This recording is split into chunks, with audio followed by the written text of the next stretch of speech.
Folks, hello and welcome to Tavern Chat. I'm your host, Eric Tenkar, your bartender in the OSR. Now, this is a follow up to yesterday's video. Yesterday, we were talking about what's on screen. Wizards of the Coast, sensitivity and inclusion swaps or changes to text in the core books of AD&D 5e, the 2014 edition. Ooh.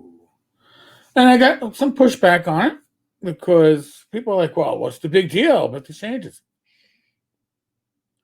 Listen, some of these changes I can certainly agree with. Certain changes I scratch my head because it totally changes the meaning of the section that's being presented.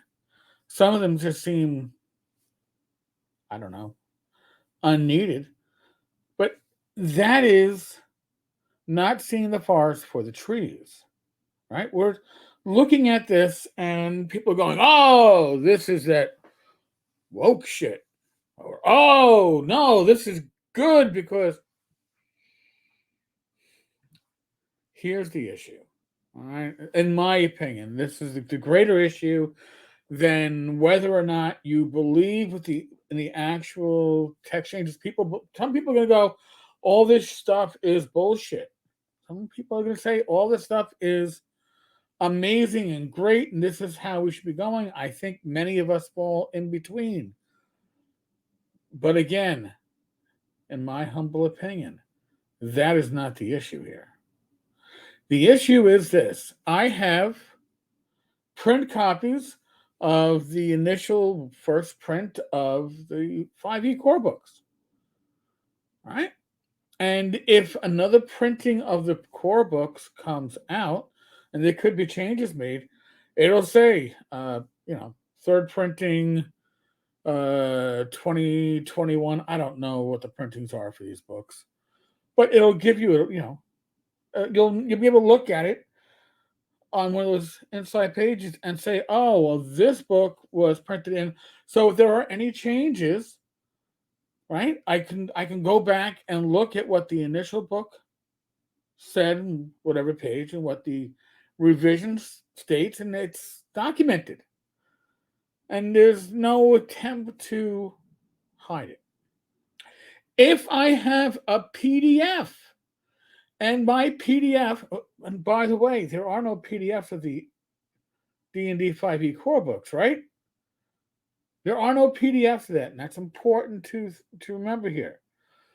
If you had a PDF that had the 1A Player's Handbook, and you had a PDF that was dated from 2014, and then you had a PDF that was revised, if you go on drive-through, it tells you when the file was updated, right? You could see, oh, well, this was updated. Sometimes they update it for errata. Sometimes maybe they're updating it for content. Now, that's where we're going to get into the weeds a little bit. There's the argument that this is WotC's IP and they can do with it as they will. I am not arguing that fact. They can say that, orcs are pink bunnies with rabbit ears, and that's fine. I wouldn't agree with it, but it is what it is because that's their IP when it comes to Dungeons and Dragons. The issue is the only digital versions of the D&D core books are what's hosted by WotC. Right?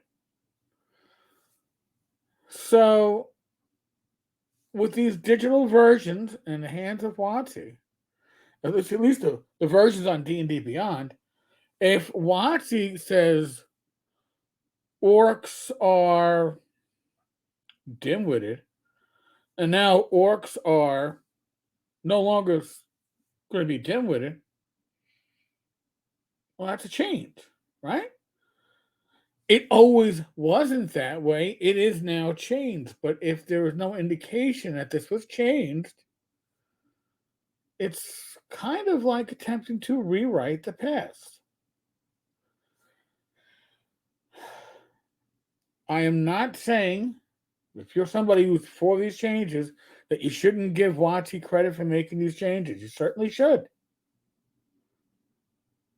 But to not document it in a change log for the digital versions. Remember, you don't have a PDF that you can say, oh, I went back to my 2014 release. I went back to my 2018 printing, and it didn't say this. And again, I'm not saying these changes are bad. Look at the madness, insanity, crazy mental health issues, right? The city's living residents include mad necromancers, corrupt purveyors of human flesh. They took out mad. The city's living residents include necromancers, corrupt purveyors of human flesh. That's fine. I no issue taking that out. Pandemonium is a plane of madness. Pandemonium is a plane of overwhelming chaos. All right. Maybe overwhelming chaos is a better description. It is cold, noisy, and dark with no natural light. Wind quickly extinguishes. Yada yada. Many of them have been driven mad by the incessant winds or forced. The incessant winds have driven many to delirium and forced others. All right, that's probably a good change. But it should be documented if there's no source material that reflects the original. I'm not saying the original was better. Especially in this case. Probably isn't. However, this is like 1984. We've always been at war with X and at peace with Y. Oh, shit, time has changed.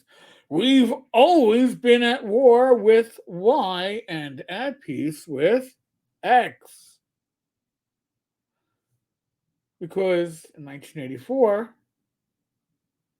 they would actually, and 1984 didn't have the total glimpse of the future of all these digital products, but digital in the idea that you can change it. Now, if you have a news article that gets changed, right? You get better facts, updated facts, the article gets updated. Maybe it had grammatical mistakes. You'll see a note, updated, right? And a time and a date that it was updated. You don't have that with the D&D core books. I personally think that is the issue that many are missing. It isn't the fact that these books are changing and evolving. Fine. Could they be made better? I'm sure they can be. Does language evolve? Certainly. But to essentially, now this is where it gets a little touchy with certain people, is Wizards of the Coast actually stating that this is how it always was? No.